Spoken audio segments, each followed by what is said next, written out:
এর সাথে শেয়ার করব বাটা মাছের সর্ষে বাটা। এখানে আমি 8 পিস বাটা মাছ নিয়েছি।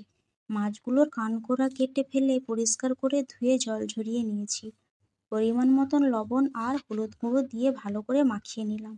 এবার মাছ ভাজার জন্য কড়াইতে দিয়ে দিলাম 100 গ্রামের মতন সর্ষের তেল। তেলটা ভালো করে গরম হলে এক এক করে মাছগুলো দিয়ে দিলাম। এক পিঠ ভাজা হলে উল্টে দেব। 2 পিঠ ভাজা হয়ে গেছে। মাছগুলো তুলে নেব। আর বাকি মাছগুলোকেও এক এক করে এই তেলে ভেজে নেব। পুরো রান্নাটা সর্ষে তেলেই করবেন।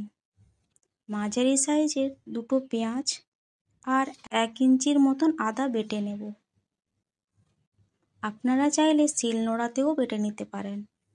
2 চামচ কালো সর্ষে, 1 চামচ সাদা সর্ষে, 8 থেকে 9টা কাজু বেটে নিলাম। আপনারা চাইলে পোস্তও দিতে পারেন। তেলে দিয়ে দিলাম 1 চামচ কালো জিরে, দিয়ে দিলাম চেরা কাঁচা লঙ্কা। একটু নেড়ে দিয়ে দিলাম পেঁয়াজ আদা বাটা। 2 থেকে 3 মিনিট মিডিয়াম আঁচে ভেজে নেব। দিয়ে দিলাম মিডিয়াম সাইজের একটা টমেটো, স্বাদ মতন লবণ, 1/2 চামচ লঙ্কা গুঁড়ো, 1/2 চামচ হলুদ গুঁড়ো, সামান্য চিনি। 2 মিনিটের মতন কষে নেব। এবার মশলা থেকে তেল ছেড়েছে, দিয়ে দেব সরষে আর কাজু বাটা। 2 মিনিটের মতন নেড়ে নিয়ে দিয়ে দিলাম পরিমাণ মতন জল।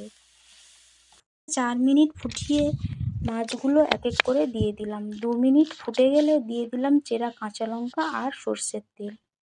1 মিনিট ফুটিয়ে নামিয়ে নিলাম। তৈরি হয়ে গেল বাটা মাছের সর্ষে বাটা রেসিপি।